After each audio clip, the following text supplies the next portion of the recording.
सद्गुरु सारी खा सोयरा सज्जन सद्गुरु सारी खा सोयरा सज्जन सद्गुरु सारी खा सोयरा सज्जन सद्गुरु सारी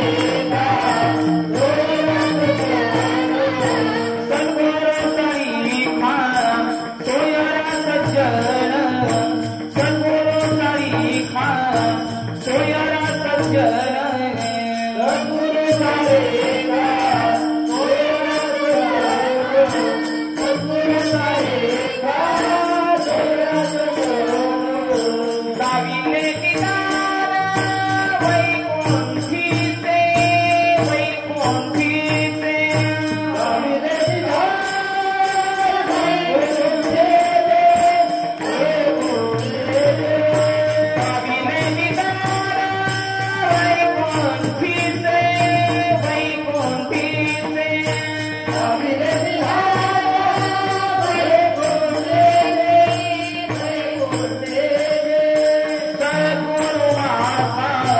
जीवाचा जीव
सद्गुरु सारिखा सोयरा सज्जन, सद्गुरु सारिखा सोयरा सज्जन, दाविले निदान वैकुंठीचे सद्गुरु माझा जीवाचा जीवलग, पिढीला पांग प्रपंचाचा सद्गुरु माझी अनाथ माऊली, कृपेची सावली केली मग, सद्गुरु माझा जीवाचा जीवलग, पिढीला पांग प्रपंचाचा. ज्ञानदेव म्हणे अवचित घडले, ज्ञानदेव म्हणे अवचित घडले, निवृत्तीने दिदले निजबीज, सद्गुरु माझा जीवाचा जीवलग, पिढीला पांग प्रपंचाचा. पांडुरंगा करू प्रथम नमन, पांडुरंगा करू प्रथम नमन, चरण दत्ताजी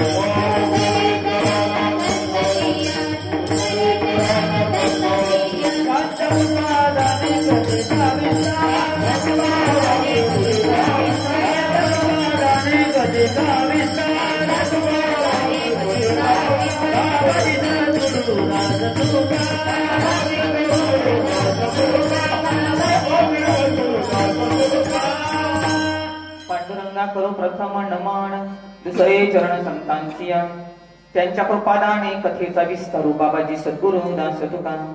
ओम नमो जी आद्या वेद प्रतिपाद्या, जय जय सुसंवेद्या आत्मरूपा, देवा तुझी गणेशु सकलार्थमती प्रकाश म्हणे निवृत्तीदास अवतार, दयांचे केली स्मरण होय सकल विद्येचे आदी करण, त्याची वंदू श्री चरण श्री गुरूंचे नमस्करणीय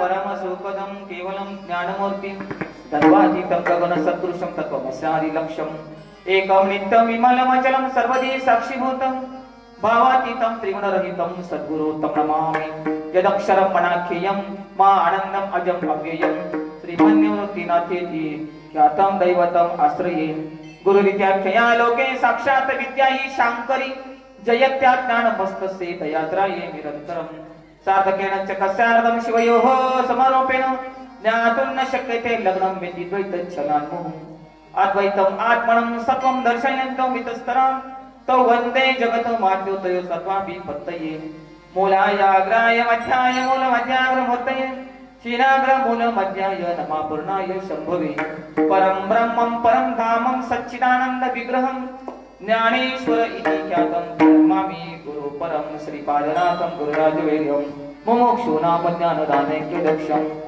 घोटी क्षेत्रे निवासिनं तं नमामि वेद विद्या वरिष्ठम्. What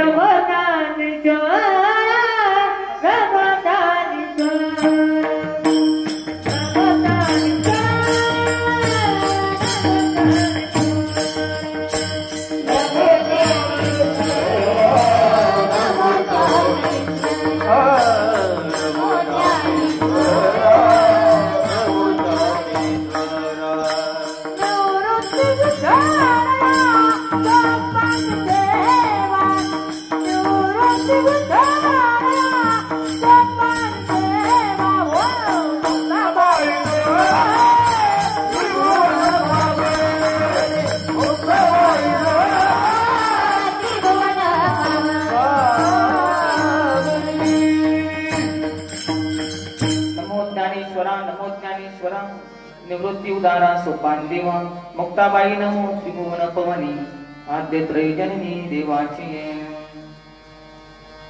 सद्गुरु सारिका सोयरा सज्जन सद्गुरु सारिका सोयरा सज्जन दामिने निदान वैकुंठीच सद्गुरु माझा जीवाचा जीवलंग खेडियला पांग प्रपंचाचा प्रस्तुत प्राप्त प्रसंगी कारणाशिवाय कोणतेही कार्य घडत नसतं। आजची जी सेवा आहे आज सकाळपासून हरिभक्तीपरायण गुरुवर्य सोनवणे महाराज यांच्या कार्यक्रमाने सुरुवात झाली आणि त्यानंतर रेग्युलर हा कार्यक्रम एक दिवसाचा वैष्णव मेळावा निमित्त आहे। आज व्यास पौर्णिमा आहे, गुरुपौर्णिमा आहे आणि या गुरुपौर्णिमेच्या निमित्तानं श्री क्षेत्र पारगाव अंतर्गत असणारी मडकेवाडी आणि मडकेवाडीमध्ये असणारं हे महात्म्याचं मंदिर आहे। गुरुवर्य ब्रह्मलीन पांडुरंगदादा मडके खऱ्या अर्थानं आज आपण ज्यांच्या समोर बसलेलो आहोत त्या महात्म्यानं पायाला पानं बांधून हा धर्माचा प्रचार आणि प्रसार केलेला आहे आणि त्या सद्गुरूची महती आपल्याला कळावी। त्या सद्गुरूचं सामर्थ्य काय असतं, त्या सद्गुरूचं स्वरूप काय असतं आणि सद्गुरूचं कार्य काय असतं, या गोष्टी आपल्याला कळून घेण्यासाठी आजची गुरुपौर्णिमा आहे। गुरुपौर्णिमा म्हणजे व्यासपूजन आहे। ज्या व्यासांनी म्हणजे व्यासांचा जन्मदिवस, ज्या व्यासांनी 4 वेद 6 शास्त्र 18 पुराण उपनिषद यांचा गर्भित गाभा काढून तुम्हाला सहज लिहिलेले तुमच्या आमच्या हातामध्ये जो दिलेला आहे असे व्यास महर्षी त्यांना आद्य गुरु म्हटलं जातं। तसं पाहायला गेलं तर एक देवकोटीचे जगद्गुरु आहेत, एक ऋषी कोटीचे जगद्गुरु आहेत आणि एक संत कोटीचे जगद्गुरु आहेत। देवकोटीचे जगद्गुरूंना कृष्णम वंदे जगद्गुरु देवकोटीचे जगद्गुरु आहेत। ऋषी कोटीचे जगद्गुरु आहेत ते आद्य गुरु शंकराचार्य असं म्हटलं जातं। आणि त्यानंतर आपण ज्यांना सगळ्यात जवळचं मानतो तुमचं आमचं सर्वांचं हृदयस्थान असणारं जगद्गुरु म्हणजे जगद्गुरु तुकोबा आहे, असे जगद्गुरु आहेत। आणि या जगद्गुरूंनी कशासाठी अवतार घेतला तर जगत उद्धारालागी धरिला अवतार। आता तुम्ही प्रमाणे सांगितलं ते जगताच्या उद्धाराकरता या संत महात्म्यांनी या व्यास मुनींनी कारण व्यासांचा अवतार भागवतामध्ये असं वर्णन केलंय की भगवंताचे 28 अवतार आहेत त्याच्यापैकी व्यासांचा एक अवतार आहे। हा व्यासांचा अवतार म्हणजे पूर्णोत्तम परमात्मा ज्याला म्हटलं जातं। पूर्णोत्तम म्हणजे देवाच्याही जवळ आहेत आणि जीवाच्याही जवळ आहेत। देवाच्या आणि जीवाच्या जवळ असणारे संत महात्मे हे जीवाला परमात्म्याची अनुभूती करून देवापर्यंत किंवा देवत्वाची अनुभूती करून त्यांना ब्रह्मानुभूती देत असतात। आणि आपापल्या सद्गुरूंनी मला कोणत्याही सद्गुरूकडे निर्देश करायचा नाही कारण ज्यांनी ज्यांच्याकडनं अनुग्रह घेतलेला आहे ते तुमच्यासाठी व्यास आहे की अमुकच एक व्यक्ती कारण व्यक्ती नाही। गुरुपौर्णिमा ही व्यक्तीची नसते, गुरुपौर्णिमा असते ती शक्तीची असते। व्यक्ती किती आले आणि किती गेले आहे पण आज तुम्ही दादा नाही असं म्हणू शकतात का? नाही। का नाही तर दादा म्हणजे देह नाही, दादा म्हणजे व्यक्ती नाही, एक शक्ती आहे आणि ती शक्ती तुमच्या सर्वांच्या हृदयामध्ये आज विराजमान आहे। त्या शक्तीची तुम्ही आज उपासना करताय, एकांतामध्ये साध्य साधना करून तुम्ही उपासना करताय। म्हणून ही आजची व्यासपूजा आहे। आपल्या सद्गुरूला आपण समर्पण व्हावं। सद्गुरूला समर्पण व्हायचं असेल तर नेमकं व्हायचं कशाने आणि आजच्याच दिवशी व्हायचं का हा मोठा प्रश्न आहे। फक्त आजचाच दिवस आपल्या जीवनामध्ये महत्वाचा आहे का? नाही। आपली रोजची गुरुपौर्णिमा आहे कारण पौर्णिमा याला म्हटलं जातंय भक्ती ते पौर्णिमा बोधतो चंद्रमा आनंद सिंधू प्रेमा भरते। अरे भक्ती हीच पौर्णिमा आहे। त्यांच्या अंतकरणामध्ये बोधाचा पूर्ण चंद्र, ते बोधामृताचं पान करून जो तृप्त झालेला आहे ना, त्याची पौर्णिमा रोज आहे. पण एक निमित्त मात्र हुकलेले चुकलेले सगळेच येतात आजच्या गुरुपौर्णिमेला, आहे की नाही? चला आज गुरुपौर्णिमा आहे, चला आज गुरुपौर्णिमा, काहीतरी निमित्त केलंय. गुरुपौर्णिमा म्हणजे व्यास पूजा आहे. म्हणून ज्यांनी ज्यांच्याकडे अनुभव घेतलाय ते प्रत्येक जण आपल्यासाठी त्याच्यासाठी त्याचे गुरु हे व्यासच आहे. म्हणून ते आपल्या व्यास मुनींसमोर किंवा आपल्या गुरूंसमोर आपल्या अंतकरणाचा भाव, समर्पणाचा भाव हा त्यांच्या चरणी समर्पण करावा. त्यांच्या चरणाशी आपलं समर्पण करावं. का त्यांनी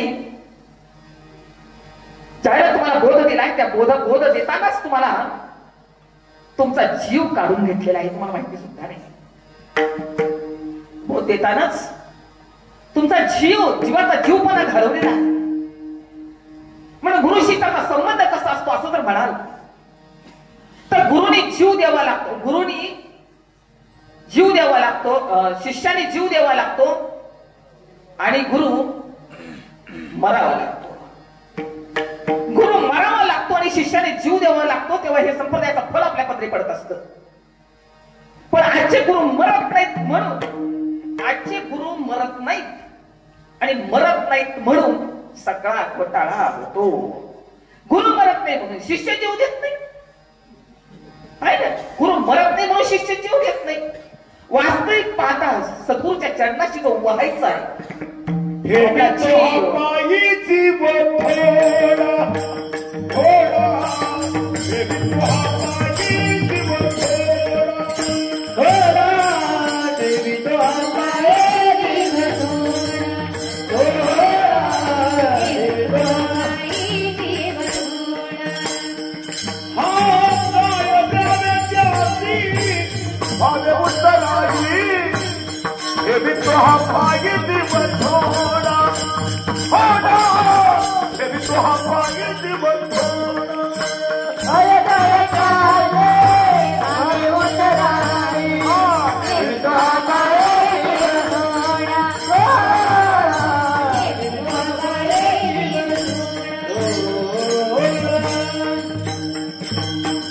काय द्यावे त्यासी व्हावे उतराई, ठेवी तो हा पायी जीव, थोडा जीवच द्यावा लागतो सद्गुरूच्या चरणाशी, तेव्हा शिवत्व प्राप्त होत असतं, ब्रह्मत्व प्राप्त होत असतं. पण आपल्या सद्गुरूच्या चरणाशी जीव देणारे अनेक संत महात्मे आहेत. तुकोबराय बाबाजी चैतन्याची शरणागती करतात, ज्ञानोबराय निवृत्तीनाथाची शरणागती करतात. म्हणून म्हटलं जसं नोकरांना आपल्या मालकाच्या आज्ञेमध्ये राहावं, नोकरानं आपल्या मालकाच्या आज्ञेमध्ये राहावं, पत्नीनं आपल्या पतीच्या आज्ञेमध्ये राहावं किंवा शरणागती करावी, तसे शिष्यानं आपल्या श्री गुरुच्या आज्ञेमध्ये किंवा शरणागती करावी, त्याच्या आज्ञा मोडू नये. आणि म्हणून ज्यांचा अभंग आहे ते निवृत्तीनाथांचे परम शिष्य आहेत ज्ञानोबराय. त्या ज्ञानोबरायानं आपल्या श्री गुरुची महती गात असताना की माझा श्रीगुरु कसा आहे, माझ्या श्रीगुरूचं वाणीनं वर्णन करता येत नाही, कारण का वाणी संपते त्या वाणीच्या पलीकडे श्रीगुरु असतात. बरोबर, श्रीगुरु शब्दात अडकले जात नाहीत. तुमचे शब्द कुठपर्यंत आहेत, तुमची वाणी कुठपर्यंत चालते, एक विशिष्ट मर्यादेपर्यंत वाणी चालते. जिथं वाणी संपते ना, वाणीच्या पलीकडे श्रीगुरूचं कार्य आहे. तरी सुद्धा साधू संतांनी शब्दामध्ये वर्णन केलंय की माझा श्रीगुरु कसा आहे, त्याचं सर्वस्व माझा श्रीगुरु आहे. आणि आपल्या सर्व शिष्याचा श्रीगुरु हे सर्वस्व असावं, श्रीगुरु सर्वस्व असावं. म्हणून ज्या माऊलीनं ज्यांना कैवल्य साम्राज्य चक्रवर्ती असं म्हटलंय, आळंदी निवासी फक्त म्हणावं तसं साधकांचा मायबाप दर्शनी हरिताप, सर्वभूती सुखरूप ज्ञानोबा माझा. आपल्या सर्वांच्या हृदयामध्ये आज ज्ञानोबा विराजमान आहे. निवृत्तीनाथाची शरणागती पत्करल्यानंतर आलेली प्रमाणभूती, त्याचा एक प्रमाणभूती नावाचा स्वतंत्र ग्रंथ आहे. परंतु अमृतानुभवावरच टीका केलेली आहे ब्रह्मानुभूती म्हणून. कारण माऊलीने प्रत्येक स्तरावरच्या लोकांसाठी वाङ्मय तयार केलं आहे. अमृतानुभव असेल, चांगदेव असेल, ज्ञानेश्वरी असेल, ब्रह्मानुभूती असेल किंवा हरिपाठ असेल,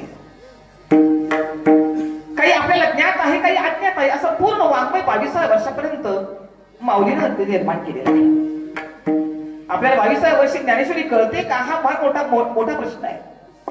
आपण वाचले का, त्याला स्पर्श केला का, हा फार मोठा प्रश्न आहे. आणि एवढ्या कमी वयामध्ये ज्ञानोबाने तुमच्या आमच्या करता जो त्याग केलेला आहे, तो केवळ कोणामुळे, कोणी शिकवलं त्यांना हे सगळं शिकवत असतात ते श्रीगुरु असतात. म्हणून त्या श्रीगुरूची महती गात असताना अभंग ज्ञानोबरायांच्या गाथ्यातला आहे. ज्ञानोबराय आपली श्रीगुरूची महती गात असताना श्री ते सांगतायत की माझा सगळ्यात जवळचा कोण असेल तो श्रीगुरु आहे. माझा जीवाचा जीवलग कोण असेल तो माझा श्रीगुरु आहे. मी अनाथ आहे आणि मला सनात जर कोणी केला असेल तर माझ्या श्रीगुरूंनी केलेला आहे. आणि माझी आणि माझ्या श्रीगुरूची अचानक गाठ पडल्याने, अचानक गाठ पडून ते तत्व त्या मात्यांनी माझ्या हृदयामध्ये खऱ्या अर्थानं त्याचं रोपण केलेलं आहे. अशी सद्गुरूची महती गात असताना ज्ञानोबरायांची वाणी थकत नाही. तर का ज्ञानोबरायांनी आपलं तन आणि मन सद्गुरूच्या चरणाशी समर्पित केलेलं आहे. आपली वाणी सुद्धा जर बोलेल तर त्या श्रीगुरूचं बोलेल. आपली वाणी सुद्धा समर्पण करावी. ज्यावेळेला वाणी फक्त श्रीगुरूचं बोलते ना, तेव्हा ती वाणी समर्पण होत असते. वाणी हे समर्पण केलेली आहे श्रीगुरूच्या चरणाशी. आपोपर भाव मावळलेला आहे. सद्गुरू आणि शिष्य दोघं एकच असतात, फक्त औपाधी घेत असतो.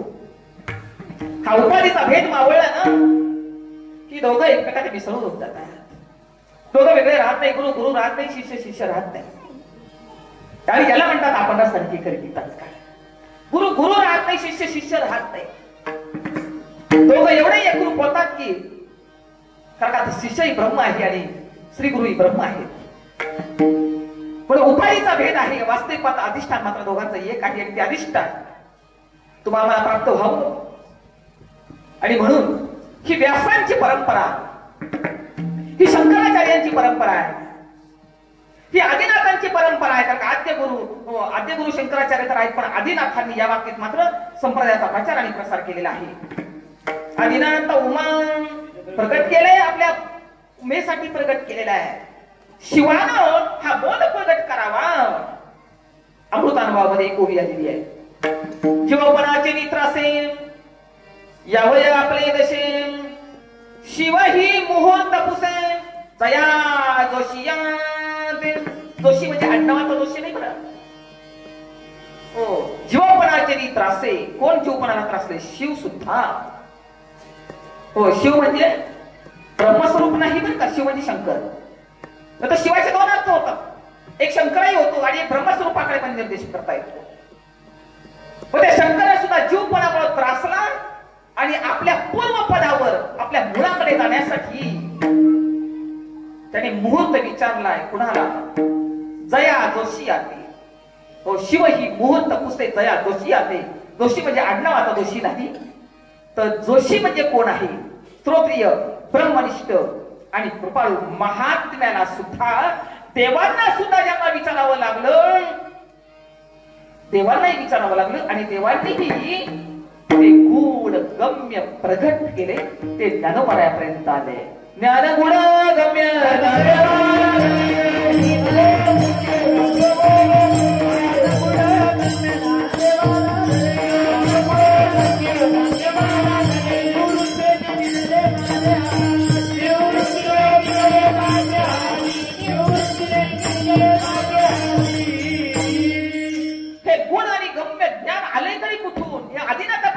शंकरापासून आलंय. आपल्याला त्याची किंमत कळत नाही, कारण आपण नामाचा विचार करत नाही. म्हणून एकांतामध्ये स्वतःचा विचार करावा, आलेल्या नामाचा विचार करावा, थोडा शास्त्राचा विचार करावा आणि मग आपण किती भाग्यवान आहोत हे आपल्याला कळेल. पण आपल्याला आपल्यासाठी वेळ राहिलेला नाही. ही मोठी खेदाची गोष्ट आहे. आपण स्वतः वेळ काढा, आपल्यासाठी वेळ काढा. नामाचा विचार करा, आपल्या सद्गुरूचा विचार करा, शास्त्राचा विचार करा. आपण त्याच्यामध्ये कुठे बसतो, आपण कुठे बसतो हे पाहण्यासाठी गुरु पौर्णिमा आहे. आपल्या सद्गुरूची महती गावी. आणि चिंतन करता करता त्या स्वरूपाला म्हणजे चिंतने तद्रूपता तत्स्वरूपाला प्राप्त व्हावं. म्हणून हरी ओम तत्सत तेच तुम्हाला तिथपर्यंत येणार आहे. ज्ञानेश्वरी मध्ये ओवी आहे, पाहे ओम तत्सत ऐसे हे बोलणे ते तनेत असे जेथोणी प्रकाश दृश्यदात ओम तत्सत. याचा अर्थच गुण आणि गम्य तो वाच्यार्थ आहे. लक्षार्थ मात्र श्री गुरुच्या मुखातूनच प्राप्त करून घ्यावा लागेल. हा वाच्यार्थ आहे ओम तत्सत हा वाच्यार्थ आहे. त्याचा लक्षार्थ काय आहे? तो लक्षार्थ गुरु मुखातून ते बोधामृत पिवळ तृप्त झाल्याला त्याला ह्या तत्सतचा अर्थ कळेल. तो मी हे गुण आणि गम्य आहे. कारण साधकाचा विचार जर कुणी केला असेल, साधकाचा म्हणण्यापेक्षा जीवाचा विचार जर कुणी केला असेल तो संतांनी केलेला आहे. अनंत जन्म फिरून हा त्रासलेला जीव हा किती वेळा जीवपणाला येतो आणि किती वेळा हा त्रास भोगतोय. फक्त 84 लक्ष योनी आपण म्हणतोय एवढंच म्हणतोय, फक्त 84 लक्ष. पण 84 लक्ष योनीच्या अगोदर तरी किती 84 लक्ष योनी आहेत, त्याच्या आधी किती 84 लक्ष योनी आहेत. कारण आपला जन्म कधीपासून चालू झालाय आणि केव्हापासून हा जीवपणाचा त्रास आपल्या मागे लागला हे माहिती नाही. तर आपला जन्म ज्यावेळेला सृष्टी निर्माण झाली तेव्हापासून आपला जन्म चालू आहे. सृष्टी कधी निर्माण झाली माहितीये का? एको अहम बहुस्य अहम, मी एकटा आहे, मला अनेक व्हायचं आहे. त्या परब्रह्माला अनेक व्हायचं होतं आणि त्याने आपल्याला निर्माण केलं. पण ज्याच्यासाठी निर्मिती केली ते सगळं सोडून देऊन आपण भलतच काहीतरी करू लागलो. म्हणून माणसाच्या जीवनाची इथे कर्तव्यता काय आहे असं जर म्हणाल, प्रपंचाची कर्तव्य ही केली तरी चालूच असतात. ती मागे अजून म्हणजे पहिलं कर्तव्य पार पाडले की दुसरं कर्तव्य पुढे होत असतं. पण माणसाच्या जन्माला आल्यानंतर त्याची इति कर्तव्यता काय असेल, त्याची अंतिम स्टेप काय असेल, तर ती सद्गुरूची शरणागती आहे. आणि सद्गुरूची शरणागती पत्करून तो बोध, तो आत्मबोध आपल्या जीवनामध्ये प्रगट व्हावा. आणि तो प्रगट झालेला बोध तो आपण सुअनुभव घ्यावा आणि त्याचा आनंद आपल्या सद्गुरूकडे प्रगट व्हावा. यासाठी गुरुपौर्णिमा आहे. पौर्णिमा म्हणजे पूर्णचंद्र. पौर्णिमा म्हणजे पूर्णचंद्र आहे. त्याच्यामध्ये कुठंही म्हणजे द्वितीयाचा पण नाही, म्हणजे प्रतिपदेचा पण नाही आणि द्वितीयाचा पण नाही. तो चंद्र कसा आहे? प्रतिपदेच्या चंद्राला सुद्धा थोडंसं का होईना पण कोर असते, पण पौर्णिमेच्या चंद्राला कधी कोर नसते. पौर्णिमेचा चंद्र तसा पूर्ण चंद्र आहे. पूर्ण चंद्र तसा बोधाचा पूर्ण चंद्र आपल्या अंतःकरणामध्ये ज्या क्षणाला उगवेल ना ती आपली गुरुपौर्णिमा आहे. म्हणून अशा महात्म्याच्या चरणाशी लीन व्हावं आणि आपला भाव त्यांच्या चरणाशी प्रगट करण्यासाठी तिथं यायचंय, त्यासाठीच यायचंय. आपल्या सद्गुरू समोर आपला भाव प्रगट करावा. आपल्या सद्गुरू समोर आलेला बोध, कारण का आपला बोध ही त्याची अनुभूती कुणाला सांगू नये, आपल्या गुरु पुढे प्रगट करावी. आलेला अनुभव कुणाला सांगू नये, पण आपल्या गुरु पुढे प्रगट करावा. कारण गुरु पुढे प्रगट केला तर त्याचा आनंद द्विगुणित होत असतो. आणि ज्यावेळेला गुरु प्रसन्न होतात ना, ज्यावेळेला गुरु प्रसन्न आणि आपल्या अनुभवाने श्री गुरु प्रसन्न कशाने होतात, कशाने होत असेल, त्यांना काय दिल्यानंतर गुरु प्रसन्न होतात. त्या जगामध्ये अशी कोणतीच वस्तू नाही की जी दिल्यानंतर गुरु प्रसन्न होती. गुरु प्रसन्न होतात फक्त तुमच्या अंतःकरणामध्ये ती विद्या, सद्गुरूने दिलेली विद्या, त्याचं फळ जे आहे तुम्हाला मिळतं ना. विद्या म्हटले तिला आत्मविद्या म्हटले, ब्रह्मविद्या म्हटले. ती विद्या ज्यावेळेला तुम्हाला प्राप्त होते, वास्तविकता प्राप्तच आहे, पण सद्गुरूच्या मुखातून, फक्त सद्गुरूच्या वाणीशी आपल्या कानाची ज्या क्षणाला गाठ पडते ना, तो दिवस आपल्या जीवनामध्ये फार भाग्याचा असतो. तो आपला पुनर्जन्म आहे आणि तो पुनर्जन्म आपला शेवटचा जन्म आहे. कारण सद्गुरूची कृपा झाली ना, सद्गुरूची कृपा झाल्यानंतर सद्गुरू मरणालाही मारून टाकण्याचं सामर्थ्य श्री गुरुकडे असतं. कारण मरण ऐसे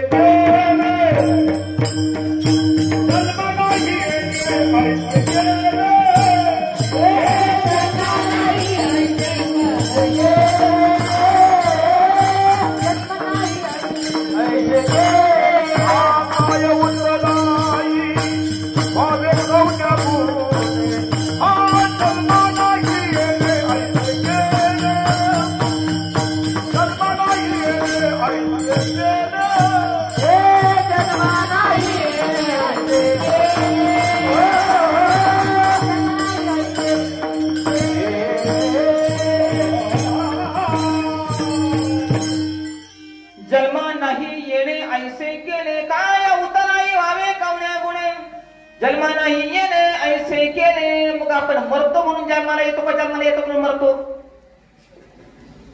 जन्माला येतो म्हणून मरतो आणि मरतो म्हणून जन्माला येतो. आता आपण खरंच मरणार आहेत का? मरतो म्हणून जन्माला येतो का? आपण आपल्याला मरका समजतोय. जोपर्यंत आपण आपल्याला मरका समजतोय तोपर्यंत जन्म आहे. आणि ज्या वेळेला सद्गुरू काय करतात, मरणाला मारतात म्हणजे काय करतात, तुमच्या सूक्ष्म देहाची विल्हेवाट सद्गुरू लावतात आणि तुम्हाला अनुभूती येते, अरे मी मरणारा नाही, मी मरतो असं वाटत होतं म्हणून मी परत जन्माला येतो, पण मी मरणाराच नाही, मी मरणारा नाही. कारण का मी जन्मणारच नाही तर मी मरणार कसं असेल? आम्हा जन्म मरण नाही, आम्हा जन्म मरण नाही, आम्हा जन्म मरण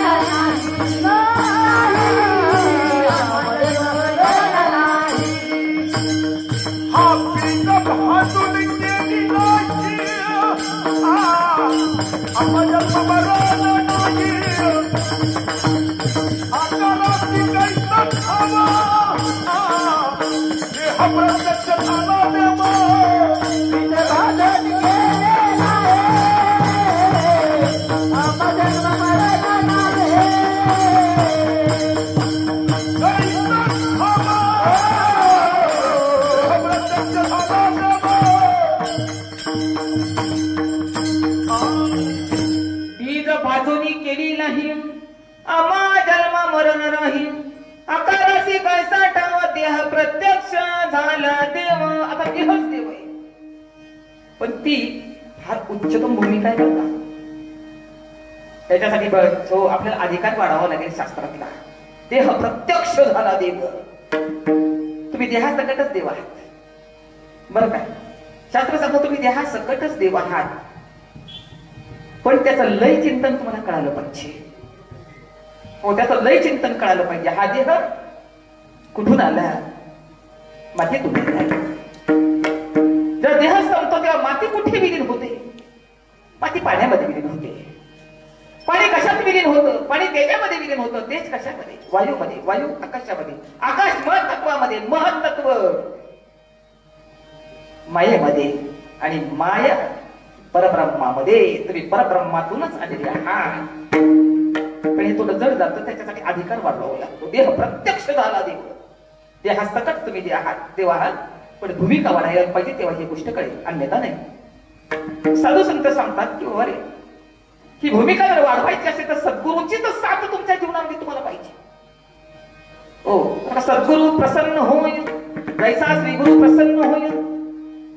शिष्य विद्या ही किरण ही. कारण शिष्य ज्यांना सद्गुरू प्रसन्न होतात ना, तेव्हा शिष्याला ऑटोमॅटिक शास्त्राची उकल होत असते. आणि यातच सद्गुरूची प्रसन्नता आपल्याला दिसत असते. आपला श्रीगुरु प्रसन्न राहावा असं कुणा कुठे वाटतं. हो, म्हणून जे जे श्रीगुरूला टाकून करतात ना तुम्ही, ते बंधनाला कारणीभूत होतं. जे श्रीगुरूला पाठमोर होऊन करतात ते बंधनाला कारणीभूत होतं. आणि जे सद्गुरूला सन्मुख होऊन करतात ते मोक्षाला कारणीभूत होत असतं.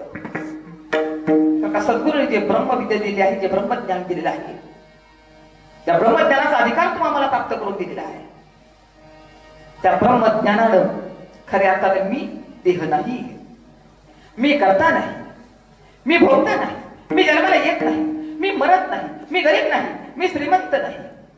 आपण जे जे काही मांडलेलं आहे हे सगळं मांडलेलंच आहे. साधू संतांना सांगायचा तो अजातवाद सांगायचा आहे. अजातवाद म्हणजे काय? जग झालंच नाही. संतांना सांगायचं जग झालंच नाही.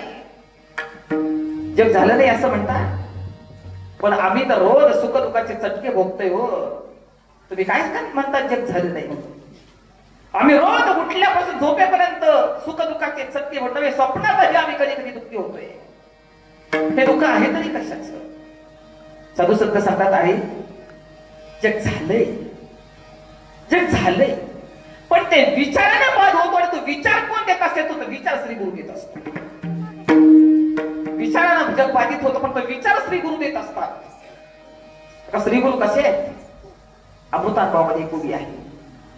आता उपाय वनवसंतु जो आज्ञेचा आहे वतंतु, अमूर्ताची परिमूर्तू कारुण्याच आता उपाय बनाव सांगतो.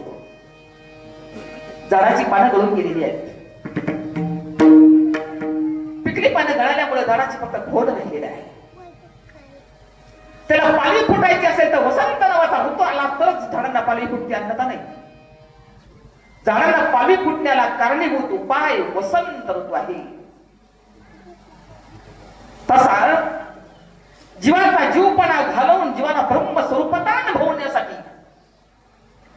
कारणीभूत कोण असेल तर अमूर्तची परी मूर्त, मूर्त असणारा परमात्मा मूर्त रूपाने येऊन तुमच्या जीवनामध्ये तुम्हाला ब्रह्मबोध करतो.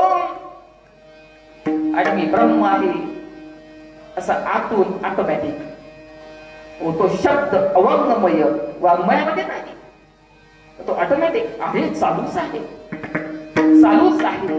पण आवरण आलेलं आहे ना, ते आवरण घालवण्याचं सामर्थ्य तर का शास्त्रामध्ये आवरण आणि विक्षेप ही अज्ञानाची दोन आवरण सांगितली. अज्ञान कशाला आहे? आवरण आणि विक्षेप. अज्ञानाच्या दोन शक्ती म्हणतात त्याला. एक आवरण म्हणजे काय, जे आहे ते झाकूनच टाकायचं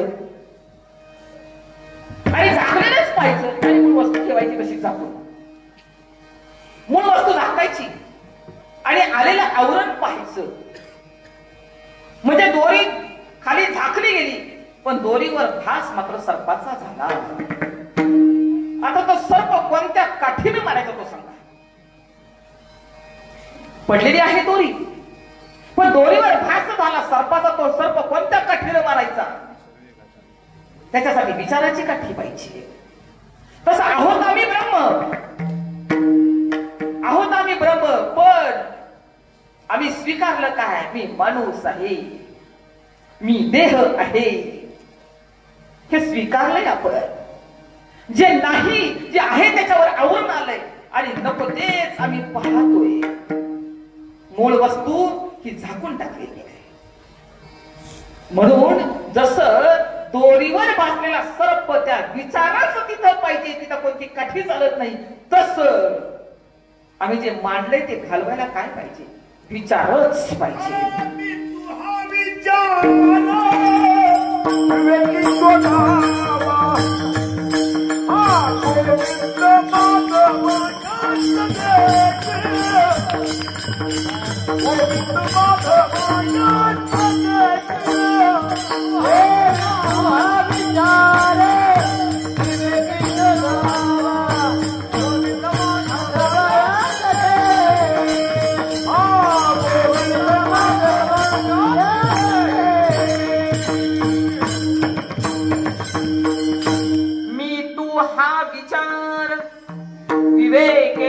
धाम गोविंदा माधवा या देहाचं कर्तव्य सांगतात. याच देहामध्ये मी आणि तू, त्यासाठी विवेक पाहिजे, वैराग्य पाहिजे.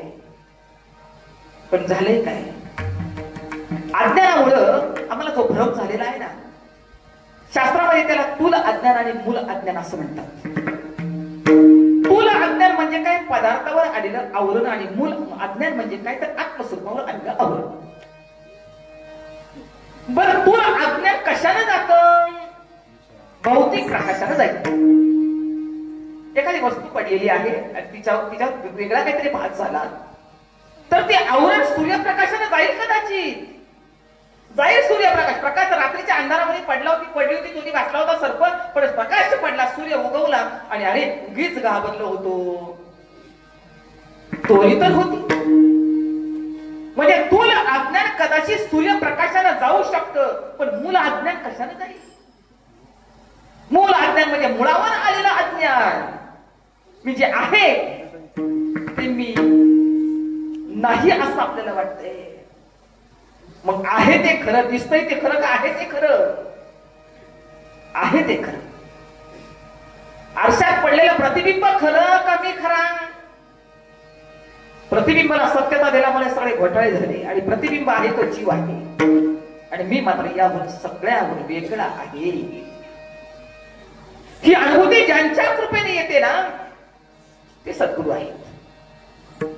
कारण का सद्गुरूनं आपल्याला एवढे उपकार केलेत बरं का. ते बाप न करी ऐसी माय. अरे आई वडिलांनी जे केले नाही ते सद्गुरूनं केलेलं आहे. पण माझा सद्गुरू सर्वस्व माझा सद्गुरूच आहे. माझा सोयरा आहे.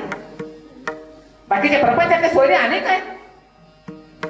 पण हे सोयरे कसे आहेत? जन हे सुखाचे घेतल्याचे अंती हे काळीचे कुणी नाही. पण हे प्रपंचात पण सोयरे आहेत की भरपूर सोयरे. पण ते कसे आहेत? स्वार्थी आहेत. या जगात सज्जन कोण असेल तो म्हणजे सद्गुरू आहे. तर आपली बुद्धी पावला पावलानं बदलते. पण सद्गुरूचं ध्येय मात्र एकच आहे. यक्त यावत जीवाराम जीव ब्रह्माची अनुभूती आहे.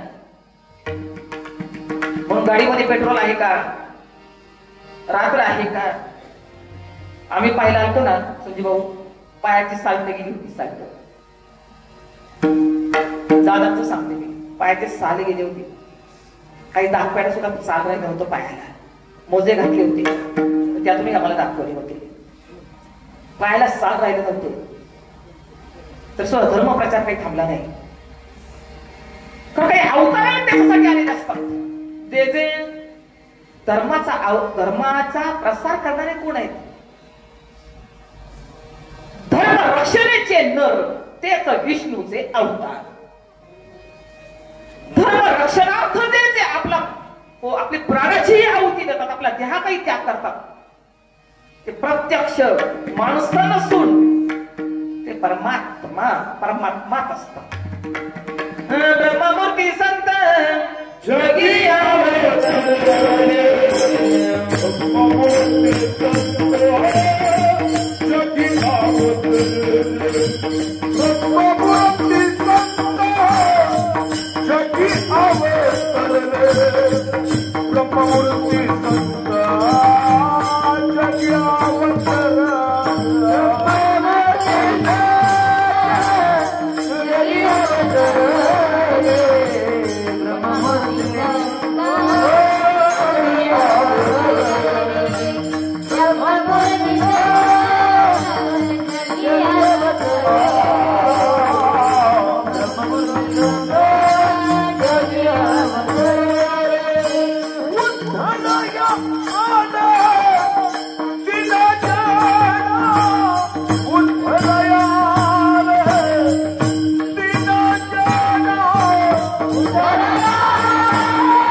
संत जगी अवतरले उतराया आले दीन जन. दीन म्हणजे कोण? गरीब का? दीन म्हणजे गरीब नाही, ज्याला उपरती झालेली आहे, ज्याला अनुताप झालेला आहे तो दीन आहे.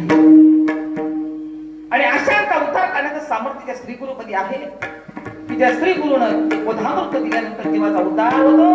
नवे नवे हे संत महात्मे पुरुषार्थ सिद्धी चौथी केवढीया आपल्या हाती रिगारा भक्ती पंथी जगाने तो धर्म कार्यासाठी पछाडलेली मंडळी आहे. म्हणून श्रीपाद बाबांनी सुद्धा प्रतिकूल परिस्थितीमध्ये हे कार्य करून आपल्यापर्यंत ते तत्व आणून पोहोचवलं आहे. आता फार चांगलं आहे संजीव, आता फार चांगलं आहे. पण पूर्वीच्या काळी मला वाटतं तालुक्यात सुद्धा कार्यक्रम करण्याला बंदी होती. करून दाखवा म्हणजे तालुक्याच्या गावाला कार्यक्रम नाव नाही सांगणार मी, पण आम्ही पण सगळे वेडे झाले होतो. दादांनी सांगायचं ना काय ऐकायचं. दादाने म्हटले नाही इथं कार्यक्रम करायचाच, परिस्थिती कोणती असू द्या करायचा म्हणजे करायचाच. म्हणजे धर्म कार्यानं मिळणं धर्मासाठी ते नर पुढे आले. प्रत्यक्ष परब्रह्माचे अंश आहेत, अवतार आहेत आणि धर्मासाठीच जगले. संत महात्मे धर्मासाठीच जगले. सांगायचं तात्पर्य काय आहे? जे जे श्रीपाद बाबांच्या या कार्याला ज्यांनी ज्यांनी अगदी खाप दिला, ज्यांनी आपली धुरा त्यांच्या खांद्यावर घेतली ना, ते त्यांच्या सारखेच झाले. हो, ते श्रीपाद बाबा वेगळे आहेत आणि मडकेदादा वेगळे आहेत असं मात्र अजिबात नाही. हे म्हणतात ना, व्यक्ती दोन असतील, उपाधीचा औपाधिक भेद असेल, पण शक्ती मात्र त्यांच्यातली एक आहे आणि ती शक्ती आपल्यामध्ये आहे. अनुभव जर करायचा असेल ना, तर साधू संत सांगतात, बाबा रे, आवरण नावाचा दोष घालवला पाहिजे, त्यासाठी श्रवण केलं पाहिजे, मनन केलं पाहिजे. ते श्रवण केलंय साधूच्या मुखातून. त्या श्रवणानं काय होतं माहितीये का?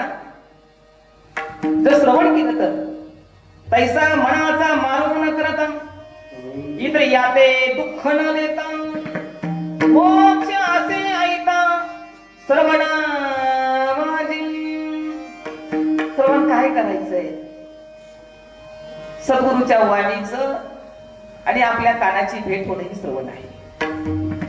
सगळ्यात महत्वाचं श्रवण. बाकी किती काही ऐकलं नाही इथून मागे आणि किती ऐकल्याने तुमचा पोट भरलं.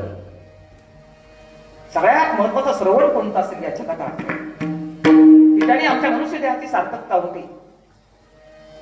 हो, पण मनाचं मारून करीत अगदी सहज साधू संत लिहिलेलं, सहज लिहिलेलं उत्तर करतात.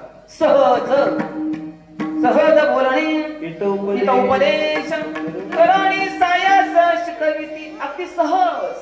कशी मोहिनी घातली गुरुना, कशी मोहिनी घातली गुरुना, मला मला मला वेळ गेलं भरून, मला वेळ गेलं भरून, मला वेळ गेलं भरून.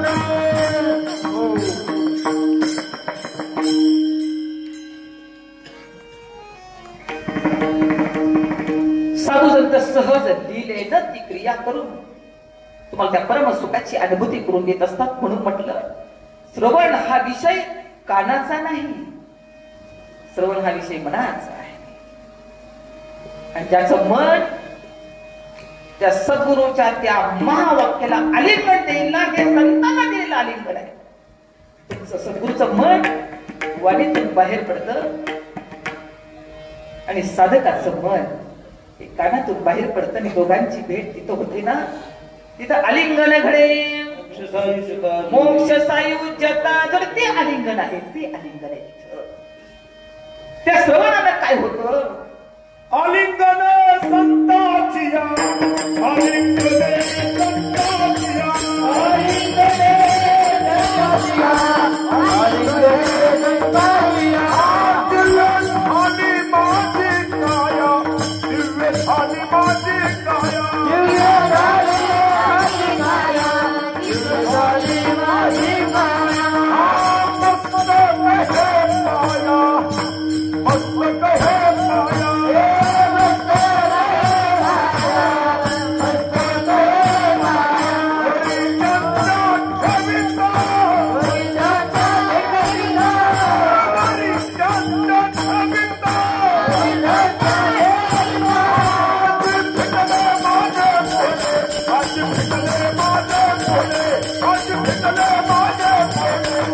मस्त कहे काया,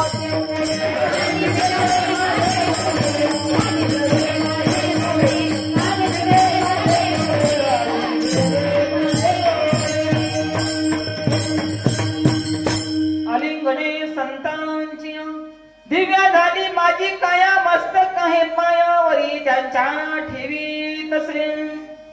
आपलं मस्तक त्यांच्या चरणाशी ठेवावं. एक वेळ देवाची सेवा फार सोपी आहे बरं का.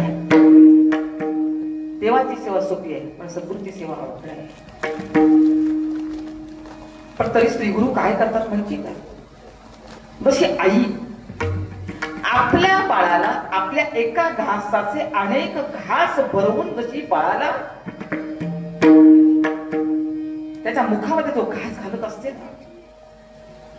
तसे साधू काय करत असतात, तसे सद्गुरू काय करतात? आपली कॅपॅसिटी पाहून, आपली बुद्धीची क्षमता पाहून आपल्याला ते ज्ञान आपल्याला पाजत असतात बरं का, ते अमृत आपल्याला देत असतात. म्हणून सद्गुरूची सेवा अवघड आहे आणि देवाची सेवा सोपी. का देवापुढे साखर जरी वाहिली ना, तेव्हा कोणती तक्रार करत नाही. पण सद्गुरू घरी आले तर साखर खाऊन तुम्ही सद्गुरूला मारता, साखर घालून मारता, आहे की नाही? सद्गुरूची सेवा फार अवघड आहे. कारण का सद्गुरूला मन आहे, देवाला नमन आहे आणि सद्गुरूला मन आहे. देवाला मन नाही पण श्रीगुरूला मन आहे. त्याचं मन सांभाळून त्यांची सेवा करावी बरं. तर त्यांना न आवडणारी गोष्ट जर आपण केली ना फार अवघड होते. पण श्रीगुरु मात्र शिष्यासाठी आपलं सर्वस्व समर्पण करत असतात. आणि म्हणून अशा सद्गुरूची शरणागती केली ना आपल्याला वाटावं बरं काय. त्या जगतामध्ये आपलं कल्याण करणारा जर कोण असेल ना ते फक्त श्रीगुरूच आहे.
निवृत्तीदादाचं वर्णन करताना त्यांची वाणी थकत नाही हो. ज्ञानेश्वरीच्या 18व्या अध्यायामध्ये सुरुवातीचा भाग जो आहे तो आपल्या श्रीगुरूच्या वर्णनामध्ये त्यांनी ठेवलाय. सुरुवातीला प्रत्येक अध्यायाच्या सुरुवातीला आपल्या सद्गुरूचीच महती ते गातात. का बरं महती गातात? कारण सगळ्यात जवळचा कोण असेल तो श्रीगुरू आहे. का सज्जन म्हटले, का सोयरा म्हटले त्यांना? तर त्यांनी काय केले? दाविले निदान वैकुंठीचे. वैकुंठीचं निदान दाखवलं म्हणजे काय केलं हो? वैकुंठीचं निदान दाखवलं म्हणजे आत्मस्वरूपाची प्राप्ती करून दिली, आत्मस्वरूपाचं ज्ञान करून दिलं. वैकुंठ म्हणजे तो वैकुंठ नाही घ्यायचं. इथं आत्मस्वरूपाचं ज्ञानाची प्राप्ती करून दिली. दाविले निदान वैकुंठीचे.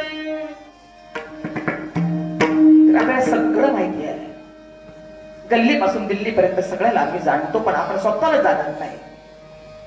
आणि स्वतःला जाणण्याचं सामर्थ्य तुमच्यामध्ये आहे, पण ते श्रीगुरूंनी तुमच्यामध्ये असणारी ती दिव्य शक्ती जी आहे ना त्या दिव्य शक्तीची अनुभूती करून श्रीगुरु देत असतात. पण अशा श्रीगुरु बद्दल जगामध्ये संशय आहे. हे खरंच असेल का? अशा श्रीगुरु बद्दल मात्र जगामध्ये संशय. इंद्र चंद्राने सुद्धा संशय घ्यावा. इंद्र चंद्रदेव ब्रह्मादी करू बघा कुणाकुणाची नाव येतात. इंद्र चंद्रदेव ब्रह्मादी करू म्हणून इंद्राने सुद्धा हे खरं आहे का हे पाहण्यासाठी मिनीनाथाला स्वर्गामध्ये अनुग्रह द्यायला नेलं, तर हात करून मोराचं रूप घेऊन तिथं आलाय. अनुभव ऐकायला काय संशय ज्ञानाबद्दल, नावाबद्दल किती संशय. म्हणून आपल्या ठिकाणी सुद्धा संशय घालवला पाहिजे अगोदर. त्याच्यामध्ये प्रमाण असंभावना, प्रमेय असंभावना आणि विपरीत भावना हा संशय आहे. म्हणजे कधी वेदवाक्यावर आपण संशय घेतो, कधी सद्गुरूवर संशय घेतो, कधी शास्त्रावर संशय आहे, कधी जीव ब्रह्म ऐक्य ज्ञानावर संशय आहे. त्याच्यामुळे विपरीत ज्ञान आपल्या ठिकाणी तयार होतो. हे विपरीत ज्ञान घालवायचं असेल तर तनु मनु जीवे चरणासी नमामि, गर्वता करावे दास्य सकळ. झोकून द्या सद्गुरूच्या चरणाशी, निसंशयपणे झोकून द्या. काय या जगामध्ये आपल्या कल्याण करणारे कोणी असेल तर फक्त श्री गुरु. आणि आपल्या हिताचं खरंच या जगामध्ये तुमचं आमचं हित वाच जर कोणाला वाटत असेल ना ते फक्त श्री गुरुचं वाटतं. म्हणजे माझे हित करीते सकळ, माझे हित करीते सकळ, माझे हित करीते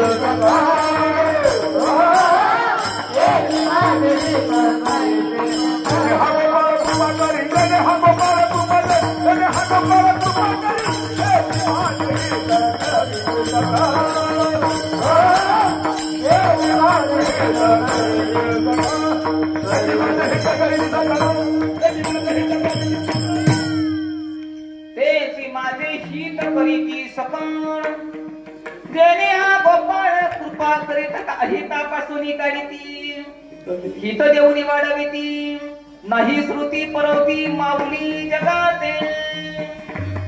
असे श्री गुरु आहे. वेदशास्त्र संपन्न, श्रुतीचा गर्भित अर्थ तुमच्या आमच्या हातामध्ये देणारे श्री गुरु आहेत. आणि अशा श्री गुरुच्या चरणाशी ज्याला समर्पण भाव होतो ना त्याला खऱ्या अर्थाने आपल्याला शास्त्र कळत असतं. श्री गुरुचा उद्देशच तो आहे की जे आहात ना ते तुम्हाला ती गोष्ट कळाली पाहिजे. आणि ना कळे ते कळे, कळे ते ना कळे, वळे ते ना वळे, गुरुवी म्हणजे कळत नाही ना. पण नाक काय म्हणतात, भांडी घासायची ते नागपुणी घासायचं, भांडी घासायची पण नाक नाही घासायचं. नाक गेलं तरी चालेल पण भांडी नाही घासायची, नाक कापलं तरी चालेल पण भांडी नाही घासायची. असं आपलं. पण विचारा त्यांना बरं का, विचारावं लागतं त्यांना. विचारल्याशिवाय ते सांगत नाही. ते सांगतात यायला तरी या, यायचं असेल तर आमच्या मागे या. हो, इथं शिष्याचा भरणा नको आहे. यायचं असेल तर आमच्या मागे या, यायला तरी या रे लगी अवघे माझ्या मागे लगी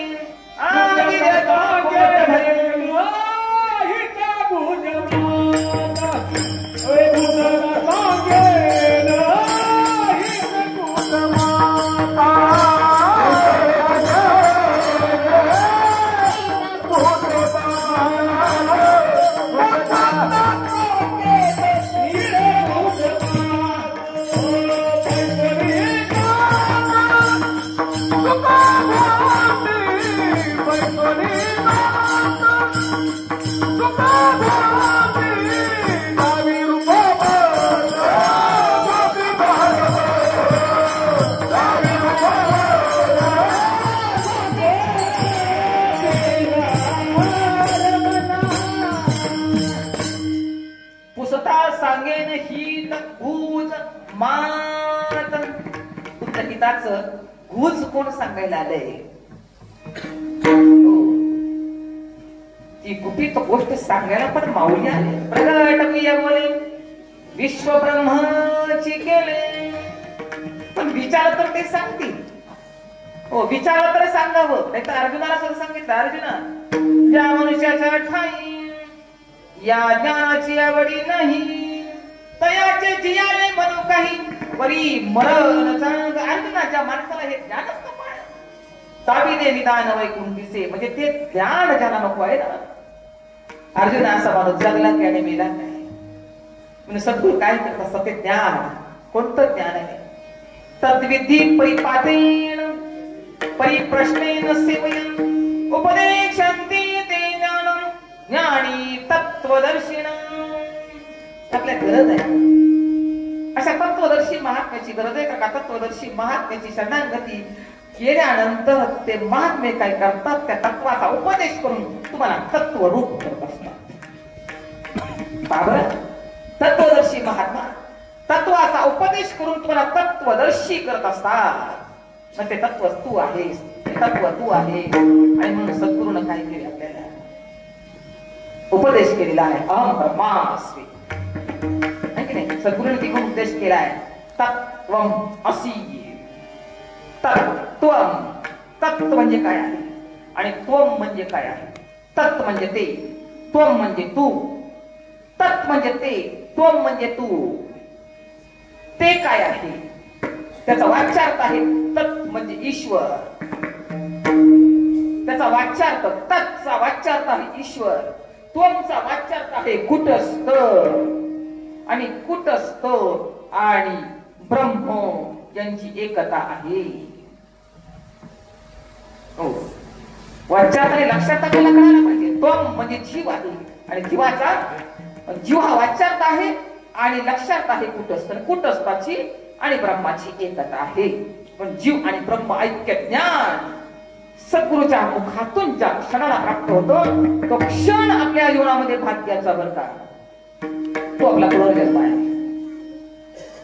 आपल्या जीवनामध्ये अनेक क्षण येत असतील आनंदाचे, पण ते क्षणिक सुखाचे असतील. पण आजही त्या गुरुमुखातून आपण तो बोध घेतला, तो क्षण आठवला तरी आज आनंद आहे की नाही? तो पहिला अनुभव जरी आठवला तरी का विसरतो का आपण पहिला अनुभव तरी? नाही. गुरुच्या समोर आपण बसलेलो आहोत. गुरुने आपल्या मस्तकावर हात ठेवलेला आहे. त्या परमतत्वाचा उपदेश केलेला आहे. तो गुरुच्या समोर येणारा अनुभव आज तरी आपण विसरतो का? पहिला अनुभव नाही विसरत. आनंदाचं सत्पूर्ण स्वरूप आहे आणि जीवाचं स्वरूप हे आनंद स्वरूप आहे. जीव जीव नाही, जीव हा मांडलेला आहे. जीव हा परब्रह्मच आहे. पण त्या परब्रह्म स्वरूपाकडे वाटचाल करण्यासाठी कोण असेल मग विचारावं लागतं. हो, व्यासांचा मागोवा घेतो भाष्यकारा ते पुसितो. कुणाला विचारावं लागेल? कुणाला विचारावं लागेल? श्री गुरु सांगतायत तुम्हाला तत्वम असी. म्हणजे तत्वम असी म्हणजे हे शिष्या ते ब्रह्म तू आहेस आणि आम्ही स्वीकारायचं अहम ब्रह्मास. हो गुरुवर्य, अहम अहम मी, ते ब्रह्म मी आहे. ते सांगतात ते तू आहेस आणि आपण स्वीकारायचं हो ते मी आहे. अहम ब्रह्मास, अहम ब्रह्मास. कुठे मिळाला असतो संजीव हे ज्ञान आपल्याला? ऐकलं तरी होतं का कधी हे शब्द आपण? आणि तो अनुभव आपल्याला येतोय. वेदांचा गर्भित गाव आपल्याला कळतोय. किती आनंदाची गोष्ट आहे नाही? हो, सगळा आनंद. परमात्मा म्हणजे फक्त आनंद, आनंदच. उपाधीकडे पाहिले की दुःख, उपाधीकडे पाहिले की दुःख, आणि तत्वाकडे पाहिले की फक्त आनंद आणि आनंद. आपण एकत्र येतो ना, फक्त आनंदासाठीच एकत्र यायचंय. आनंदासाठीच का? आपलं स्वरूपच आनंद स्वरूप आहे. आणि अशा आनंदावर आणि अशा आनंदाच्या राशीवर ज्या महात्म्याने बसवलंय ना, त्याचे अनंत उपकार तुमच्या आमच्यावर आहे. आणि त्या उपकारात उतराई होण्याचा आजचा दिवस आहे. त्याला गुरुपौर्णिमा असं. आपल्या श्री गुरुबद्दल असणारा भाव, आपल्या श्री गुरुबद्दल असणारी समर्पणाची भावना आजच्या दिवशी व्यक्त करायची असते. भले नाही बोललं तरी चालेल, पण अगदी आपल्या श्री गुरुबद्दल संवाद करा. त्याला फार दुसऱ्याला सांगता येईल असं पण नाही हो, आणि दुसऱ्याला सांगून परमार्थ होईल असं पण नाही. पण अगदी आपल्या श्री गुरुबद्दल संवाद करा. कारण तुमचा श्री गुरु कुठे आहे? देहाने कुठेही असू द्या, पण मन हृदयी सद्गुरु जेणे तारिव हा संसार पुरु मनोनी विशेष अत्यादरू विवेकावरी. माऊली तर सांगते, मी तर काय केले? माझ्या हृदयाचा पाळणाच केला. हो, माझ्या हृदयाचा मी पाळणाच केला. कोणती ओवी येते? नाही, हे हृदय आता हृदय आपुले चौपाळूया भले वरी पैसाऊ पावले. श्री गुरूंची माझ्या हृदयाचा पाळणा केला. म्हणजे रोमा रोमा मध्ये माझा श्री गुरु आहे. श्री गुरु म्हणजे तत्वच आहे. श्री गुरु आणि तत्व वेगळं नाही, तत्व आणि श्री गुरु वेगळं नाही. नाम आणि देव वेगळा नाही, देव आणि तुम्ही वेगळे नाही. एवढं सगळं देही ध्याता ध्यान ही त्रिपुटी मावळली ना की मग तुम्ही कोण आहात? तू काय म्हणे आहात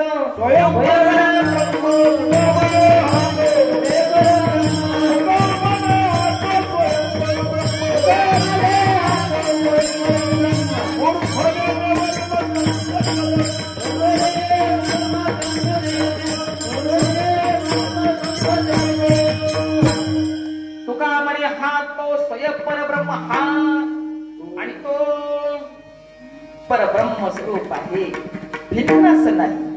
असं अभिन्नत्वानं भजन करून अभिन्नत्वानं श्री गुरुला नमन करणं.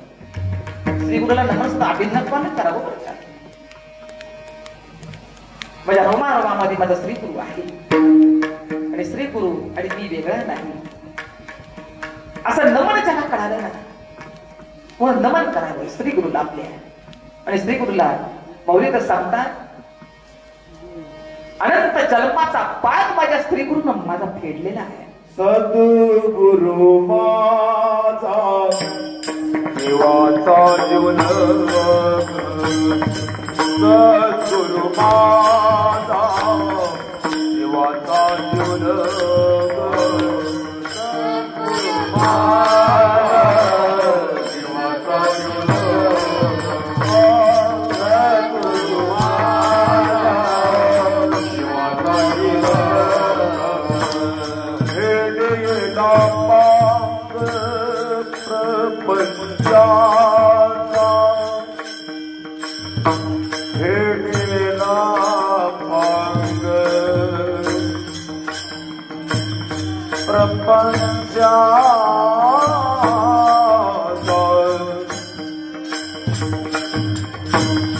हेडेला पांग प्रपंचाचा, हेडेला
सद्गुरु माझा जीवाचा जीवलग. जीवाचा जीवलग का म्हटलंय? त्याने जीवपणा घालवला ना, जीवपणा घालवला व सद्गुरूने. कारण आम्ही जे मांडलं होतं ना मी जीव आहे, वास्तविक पाहता तू जीव नाही, तू शिव आहेस. शिव म्हणजे ब्रह्मस्वरूपाकडे निर्देश आहे, तू ब्रह्मस्वरूप आहेस. त्या सद्गुरूच्या मुखातून ज्या ब्रह्मबोधानं ज्या ब्रह्म वाक्यानं आम्हाला कळालं म्हणून जीवाचा जीवपणा घालवला म्हणून जीवाचा जीवलग श्री गुरु आहे. आणि त्यानं काय केले श्री गुरुनं? खेडियाला पांग प्रपंचाचा. प्रपंच म्हणजे कोणता प्रपंच? प्रपंच एक झाला होता शीतव समूळ मिथ्या वार्ता. अरे जग झालंच नाही. फेडियेला पांग प्रपंचाचा. दिसतंय हे सगळं नाशवान आहे, जे डोळ्यांना दिसतंय हे सगळं नाशवान आहे. पण या जगतामध्ये असणारी अचिंत्य शक्तीशी आपला संबंध जर कोणाशी असेल तर त्या शक्तीशी आहे. आणि मी शक्ती स्वरूप आहे, मी वेगळा नाही. हो, या जगताचा प्रत्येक संबंध हा काही कालापुरता मर्यादित आहे. या जन्मामध्ये जरी आपण आलो तरी 60-70 वर्षाचा हा खेळ आहे. या 60-70 वर्षाच्या खेळामध्ये कोण आई झालं, कोण बाप झालं, कोणी नवरा झालं, कोणी बायको झालं, कोणी पोरं झालं. हा सगळा खेळच आपला चाललेला आहे. हा खेळ एक दिवस मोडणार आहे. मग या जगतामध्ये आपला नेमके संबंध कोणाशी आहे? आपण कोणाशी आहोत? आपण अंश कोणाचे आहोत? पण आपण आपल्या हा देहाच्या संबंधांना असणारी उपाधी त्या उपाधीचा लोभ सोडत नाही आणि म्हणून आपल्याला त्या परमतत्वाचा लाभ होत नाही. अमृत अनुभवामध्ये पोरी आहे. सांगोळी या मिठपणाचा लुभू मिठे सिंधुत्वाचा घेतला लाभू तैसा अहम देऊनी शंभू शांभवी झालो. बाबू सांगतात मिठानं आपल्या मिठपणाचा लोभ सोडावा आणि आपल्या मुळाकडे धाव घ्यावी. मिठाला आपला बाप कळावा बरं का. हो, मिठाला आपला बाप कळावा. मिठाचा बाप कोण आहे? मिठाची आई कोण आहे? मिरची आहे का? कारण त्याचा अर्थ मिरची बरोबर प्रगटलं जातं. पण इकडच्या आई बापाच्या नादी लागले ना किंवा अंगाची आग. पण आपल्याला आपला खरा बाप, जसा मिठाला आपला खरा बाप कळावा, त्याने मीठपणाचा लोभ सोडला आणि आपल्या बापाची शरणागती पत्करली. म्हणजे समुद्राला शरणागती, समुद्राला शरण गेला. समुद्राला शरण गेला तर समुद्राने आपलं सर्वस्व त्याला देऊन टाकलं. तो त्याला समुद्रच केलं. म्हटलं लोभ सोडला तर त्याला लाभ होतो, तसा आपला लोभ सुटत नाही म्हणून आपल्याला लाभ मिळत नाही. आपला लोभ बाजूला ठेवावा आणि अहम ममत्व, अहंत आणि ममत्व हे आपल्याला प्रतिबंध आहे. भक्तीला प्रतिबंध कोणते असतील, आत्मस्वरूपाला प्रतिबंध कोणते असतील? अहंत आणि ममत्व आहे. आणि मग माऊली तर सांगतात अहम ममते जाल वडसवडी माते न पवती पापुडी जन्म मरणाचे दुथडी ढवळोनी ठेली. अहंत आणि ममत्व आपले प्रतिबंध. अहंत म्हणजे काय? मी. आणि ममत्व म्हणजे माझं. है की नाही? एक वेळेस ममत्व जात पण अहम जात नाही. अहम म्हणजे काय? मी.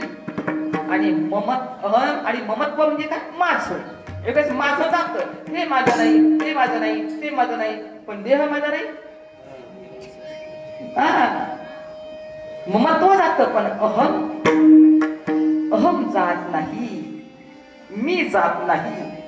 आणि म्हणून स्वामी स्वरूपानंदांच्या पुस्तकामध्ये एक मी ओळ वाचली बर का. पावतचे स्वामी स्वरूपानंदांचे वाणी. मी माझे मावळो सर्व तू तुझे उगवो आता. मी तू पण जगन्नाथ हो एकची तत्वता. माझा आहे ते मावळून जाऊ दे, तुझं ते उगव. तुझं उगवलं ना मी राहणार नाही. का मी कोणी? मी काजवाय. तू कोण आहेस? तू चित प्रकाश सूर्य आहेस.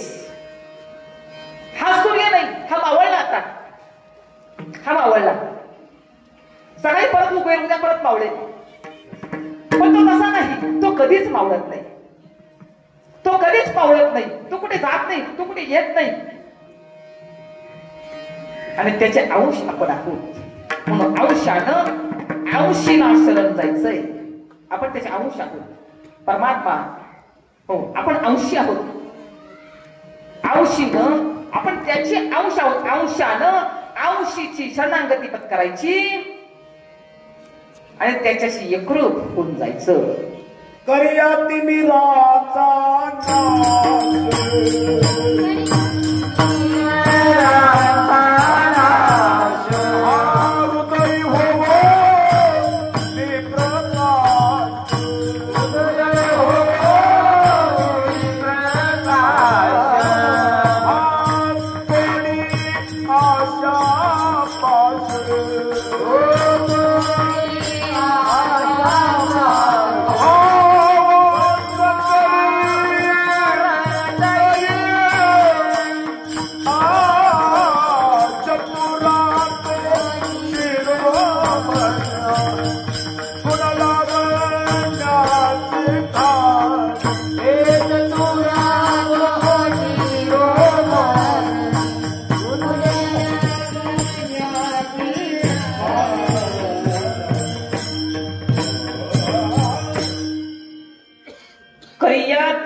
अंधकाराचा नाश कर.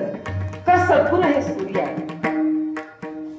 हो, सद्गुरु हे सूर्य आहेत आणि ते कधी उगवतात आणि कधी मावळतात असं कधी नसतं बरं का. तर ते स्वयं प्रकाशित आहे. हा सूर्य बरोबर प्रकाशित आहे. सद्गुरु रूपी सूर्य हे स्वयं प्रकाशित आहे. आणि ते आपल्याला प्रकाशमान करण्यासाठी, आपलं जीवन उज्ज्वल करण्यासाठी, म्हणून सत्कृत सामर्थ्य काय, जीवाला अज्ञान अंतःकरणातून काढायचं आणि प्रकाशाकडे द्यायचं. तिमीर सांगितलं यांनी. हो, आणि किती घनदाट बाबा अहंकार निशी घनदाट. ही रात्र न संपणारी, हो रात्र न संपणारी, ही तिमीर म्हणजे न संपणारी रात्र आहे. अज्ञानामध्ये एक ही रात्र संपते, पण अज्ञानाची रात्र संपत नाही. पण करिया तिमिरांचा नाश, उदय होऊनी प्रकाश, तोडी आशा पाश, करिवासा हृदय. का चतुर तूच आहेस. श्री गुरु चतुर असतात. चतुरा तू शिरोमणी, गुण लावण्याची कणी, मुकुट सखा मणी, धन्य तुझी विठोबा.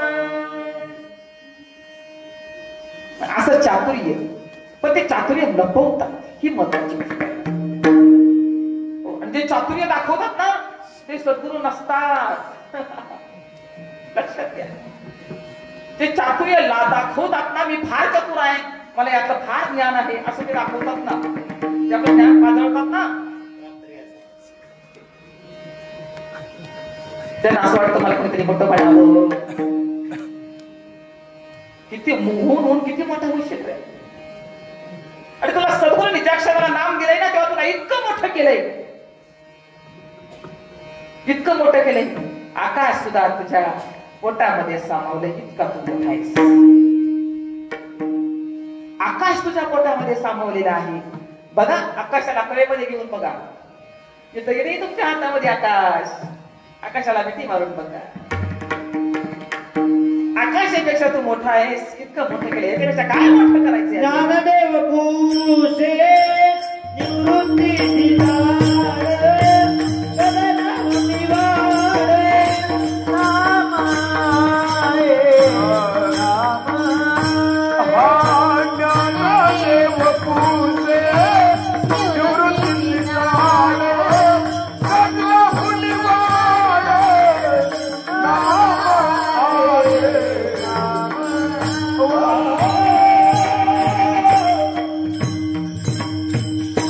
ज्ञानदेव पुसळे निवृत्तीशी चाड, गगनावनी वाड नाम आहे. आपल्या श्रीगुरूने विचारले, आणि विचारावं आपल्या श्रीगुरूला बरं का. काय विचारावं. घराचं गुराचं विचारून आपण झालं. आपल्या श्रीगुरूला विचार, नाम केवढं आहे, नामाची अनुभूती काय, कुणाकुणाला अनुभूती कशी आलेली आहे, मी कुठे कमी पडतो. आपल्या श्रीगुरूच्या समोर बसून श्रीगुरूला विचारावं. मग श्रीगुरू सांगतात, अरे तुला कळालेलं नाम हे तुझ्या पुरतं मर्यादित नाही. गगन त्याच्या पोटामध्ये सामावलेलं आहे, एवढं मोठे आहे. आकाश त्याच्या पोटामध्ये, अनंत ब्रह्मांड त्याच्या पोटामध्ये सामावलेली आहे. एवढं ते मोठे, एवढा तू मोठा आहेस. पण याच्या नादी लागून तू आपलं अनहित केलेलं आहेस. म्हणून ओवी सांगितलीये, मला वाटतं ते तर आहे. संकोचनी कार्य झाला असेल, लहान की आपोषण ब्रह्मांड असेल. येत इंद्रिय जे जे म्हणती, ते तेची ते पुरुष करती, ते तरलेची न तरती विषय सिंधू. इंद्रियाच्या नादी लागून इंद्रिय जे जे म्हणतात ते जे करतात. तिथं अमुकच व्यक्ती असं सांगितलेलं नाही. त्याच्यामध्ये आपण प्रत्येक जण बसतोय, मी सुद्धा. इंद्रिय धावतात, त्याच्या मागे मन धावतं, मनाच्या मागे शरीर धावतं, आणि हव्यास, सगळा हव्यास सगळा. किती धावा धाव, किती धावा धाव, रात्र दिवस धावा धाव. पण नदीची धाव कुठपर्यंत. आपली धाव सुद्धा, सरड्याची धाव कुंपणापर्यंत, पण नदीची धाव कुठपर्यंत. समुद्राला मिळाली ना, समुद्र तिला पाया पसरतो आणि असं पोटामध्ये घेतो ना. आम्ही द्वारकेला पाहिले, द्वारकेचा समुद्र, इकडून गंगा वाहत येते, आणि गंगा वाहत आली का इकडचा समुद्र असा जातो, तिला पोटात घेतो आणि तिला घेऊनच जातो. तो सुद्धा तुमची वाट पाहतो. वाट पाहे उभा भेटीशी आवडी, कृपाळू ताटली उतावेळ, नदी समुद्रापर्यंत वाहते आणि समुद्रच होऊन जाते. तसा जीवाचा जीवपणा कुठपर्यंत आहे. एकदा त्या ब्रह्मपदाला प्राप्त झाला ना, म्हणून चिंतन करावं. चिंतन यासाठी आहे, शास्त्रार्थ कळण्यासाठी चिंतन करावं, शास्त्राची उकल होण्यासाठी चिंतन करावं. आपोआप मी म्हणते गीता तुमच्यामध्ये तयार होईल. हो, तुम्ही जर चिंतन केलं ना, गीता तुमच्यामध्ये तयार होईल. तुमच्यामध्ये शास्त्र तुमच्यावर आहे, तुमच्यामध्ये तयार होईल. चिंतन केलं तर होईल बघा नक्कीच. हो, चिंतन केल्यानंतर शास्त्र तुमच्यात तयार होईल. पण साधू असा असतो माहिती का? साधू कसा असतो? साधू शास्त्राच्या मागे नाही चालत, शास्त्र साधूच्या मागे धावत असतं. ही महती आहे साधूची, हे सामर्थ्य आहे सद्गुरूचं. साधू थोर जाणा कलियुगी, साधू थोर जाणा कलियुगी,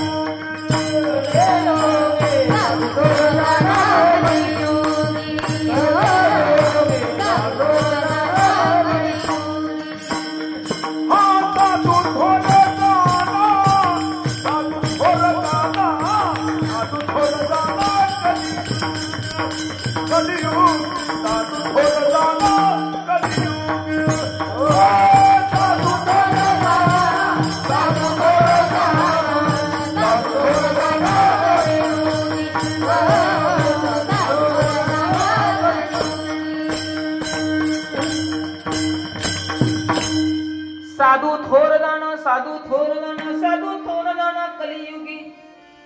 साधू कोणाला म्हणतात माहिती का? संधी साधू नाही बरं का. साधू कोणाला म्हणतात? 5 प्रकारच्या भेदाचं निरसन करणारा साधू आहे. 5 प्रकारचे भेद कोणते? 5 प्रकारच्या भेदाचं निरसन करणारा साधू आहे आणि जीव ब्रह्मैक्य ज्ञानाचं प्रतिपादन करणारा साधू आहे. 5 प्रकारचे भेद: जीव, जीवाचा भेद, जीव जडाचा भेद, जीव ईश्वराचा भेद, जड जडाचा भेद आणि जड ईश्वराचा भेद. हे 5 प्रकारचे भेदाचं निरसन जो करतो ना, तुला सत्यापर्यंत घेऊन जातो. म्हणजे नेमकं काय? एक थोडक्यात दृष्टांत सांगते. हा भेदाचं निरसन कसा करतो ते सांगते. साधूला का म्हटलंय अनाथांची माय? हो, पण आपण अनाथ आहोत का त्याआधी ठरवा.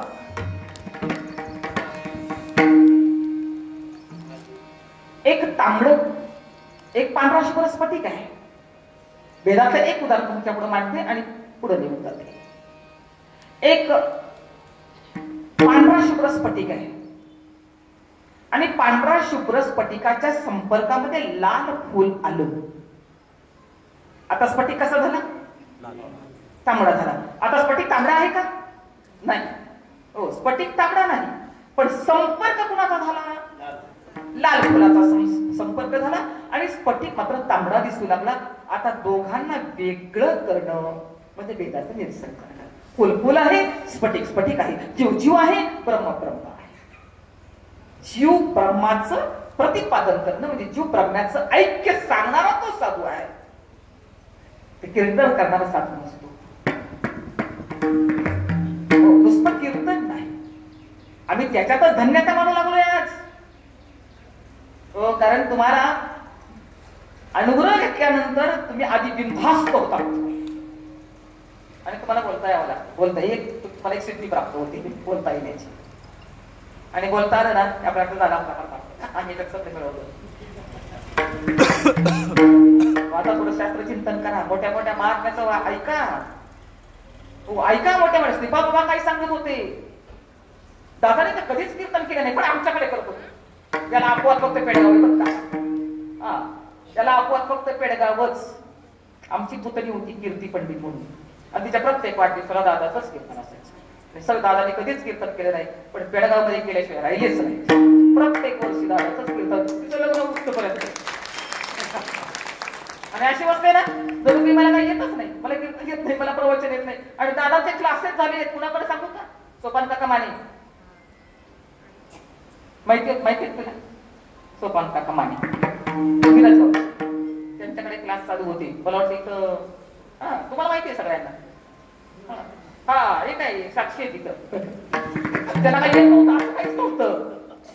पण साधू कसा असतो? चातुर्य लपवी, महत्व हरवी आणि पिसे पर मिरवी आवडी. वाचस्पतीचे नेपाणे जे अघवेची का ठोकळे, महिमे माझी दणे वेडीये भेणे. म्हणजे आपल्या महिमेमध्ये असतो आणि जगासमोर वेड्यासारखा राहतो. वेडीये माझी दणे महिमे वेणे. आपला महिमा जगाला दाखवत नाही, आपण वेड्यासारखं राहतो. जगात पिशाचं अंतरी शहाणा. पण असं जगाला आपला शहाणपणा दाखवायचा नाही. वेड्यासारखं राहा, वेड्यासारखं राहा. कधी संधी मिळाली तर बोलल्याशिवाय राहू नका. तुम्हाला काय बोलायचंच नाही का? बोलायचं, वेड्यासारखं राहा. पण आपण फार शहाणे असं मात्र कुणासमोर दाखवू नका. आपल्या सद्गुरू समोर, बरं का, आपल्या सद्गुरू समोर जास्त बोलू नये. शास्त्र सांगतं आपल्या सद्गुरू समोर आपल्या शिष्यांचा परिवार मिळवू नये असं शास्त्र सांगतं. देव का गुरुवारी हा माझा शिष्य, गुरु हा मी केला, तो मी केला, तो मी केला. बरं का, आपल्या गुरु समोर आपला शिष्य परिवार मिळू नये. आपले सद्गुरू बोलत असताना आपण कधीही मधी बोलू नये. इथं लीन होऊन राहावं. त्यांच्या चरणाशी नतमस्तक, फक्त आपलं डोकं त्यांच्या चरणाशी ठेवावं. त्यांचं ज्ञान ग्रहण करावं. आपलं ज्ञान मोठ्यांच्या समोर पाजळू नये असं शास्त्र सांगतं. आणि असा जो राहतो ना त्याचा श्री गुरु प्रसन्न असतात. म्हणून म्हटलंय मी अनाथ आहे. या जगामध्ये सगळे आहेत पण माझे कोणीच नाही. हो, माझे कोणीच नव्हते. सगळे आहेत मला पण माझे कोणी नाहीत. मी अनाथ आहे. आणि या अनाथाची बाय जर कोण असेल ना तर सद्गुरू आहे. सद्गुरु माझी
प्रपंचाचा विठोबा रखुमाई.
एवढे प्रत्येक जण हार आणत होता बरं का, प्रत्येक जण. प्रभाताईचा भागवत झालं, प्रत्येक जण हार आणत होता. आणि तो हार नंतर ताईंनी असं सगळ्यांना दिल्यानंतर सगळ्यांच्या घरात हार, ज्यांनी ज्यांनी आणलं त्यांना सगळ्यांनाच ते हार मिळाले. एवढं सुंदर वातावरण तयार झालं. काय हरकत नाही घातलं. तुमची तेवढी सेवा आहे, तुमचा तेवढा त्याग आहे. सांगायचं तात्पर्य काय आहे? आज गुरुपौर्णिमेच्या निमित्तानं आपल्या श्रीगुरूवर असणारं प्रेम, आपल्या श्रीगुरूची महती गावी, देहाची नाही बरं का, श्रीगुरु तत्वानं स्वीकारा. देहाचा श्रीगुरु स्वीकारला तर काय होतं माहितीये का?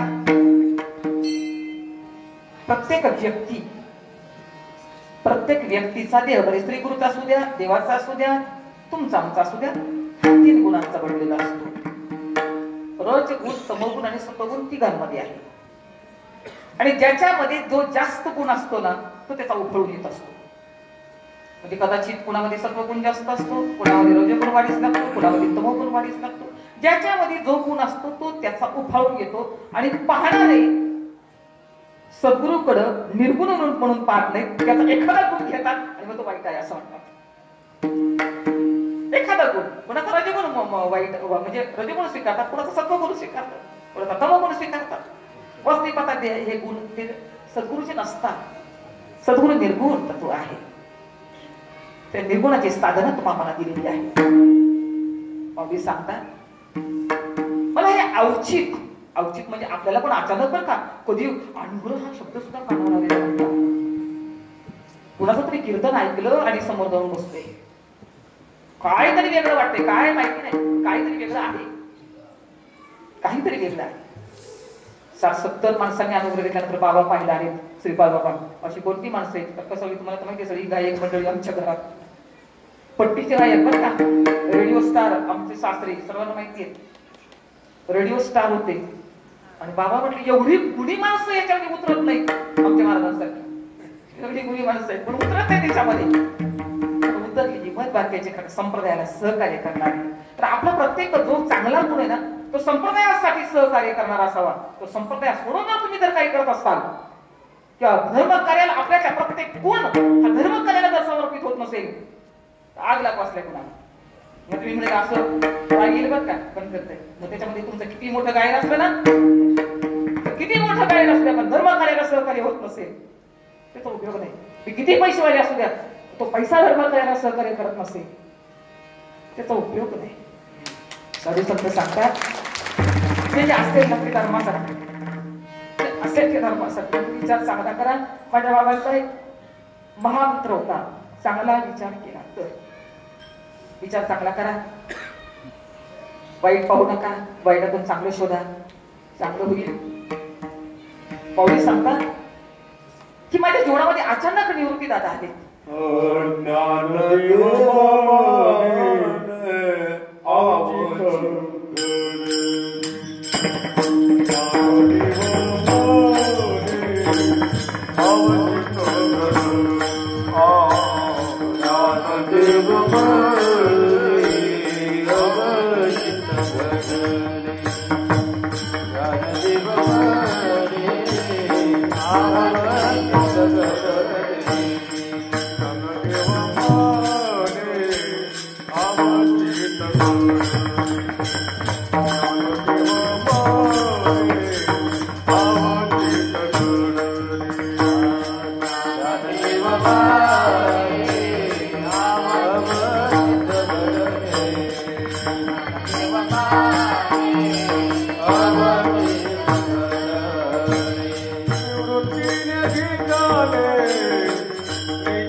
Yeah.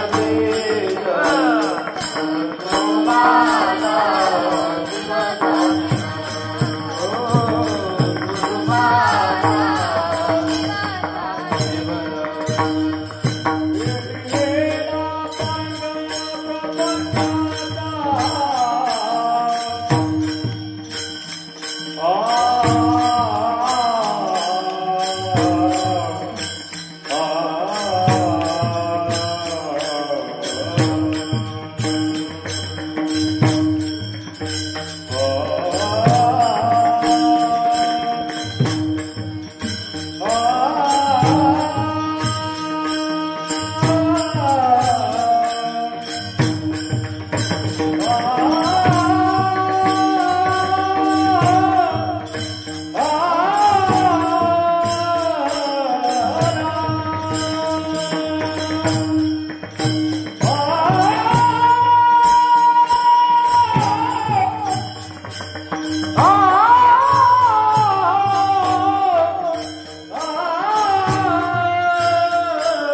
अवचित घडले निवृत्तीने दिदले निज पीर सद्गुरु माझा जीवाचा जीवला फेनियला पांगा प्रपंचाचा. आज व्यास पौर्णिमा गुरु पौर्णिमा. व्यास पौर्णिमेच्या निमित्तानं आज खऱ्या अर्थानं एक सद्गुरूची सेवा करण्याची संधी. का वाणी अर्पण ज्याला म्हणतात ना, वाणी अर्पण. सद्गुरूच्या ठिकाणी मन अर्पण, वाणी अर्पण म्हणजे सद्गुरूची तोंड भरून स्तुती करावी आणि करावी बरं का. नको त्याची किती स्तुती करतो आपण. आपल्या सद्गुरूची तोंड भरून स्तुती करावी, त्याला वाणी अर्पणाचा प्रकार असं म्हणतात. सेवा माझ्या वाट्याला आली. सुनील भाऊनी किंवा आमच्या सरांनी सर्व साहेब पाहुणे मला बसली ती सेवा माझ्याकडे सुपूर्द केली. मी याला कितपत योग्य आहे मला माहिती नाही. मीच अजून शिष्य, मी अजून शिकतीये. जे जे गुरुवर्यांकडनं ऐकलं तर मला श्रवण करायला आवडतं. ते जे गुरुवर्यांकडे श्रवण केलं, जे श्रीपाद बाबांचं ऐकलं, जे अनेक मोठ्या मोठ्या महात्म्यांचं श्रवण करण्याचं आणि कुठे संधी सोडत जाऊ ऐकत त्याच्याकडे एखादा शब्द, एक शब्द सुद्धा आपल्याला घडवतो बरं का. एक शब्द सुद्धा आपल्याला घडवतो. अशी संधी कधीच सोडू नका. पण या ठिकाणी गुरुपौर्णिमेच्या निमित्ताने ही सेवा माझ्याकडे आली आणि ही सेवा मी नसून मी सुद्धा तुम्हा सर्व ब्रह्मवृंदांच्या चरणाची समर्पण करणार आहे आणि गुरुवर्यांच्या चरणाचे समर्पण करणार आहे. हृदय सद्गुरूच्या ठिकाणी सेवा समर्पित करून आपण या ठिकाणी सेवेला पूर्ण करूया. ज्ञानेश्वर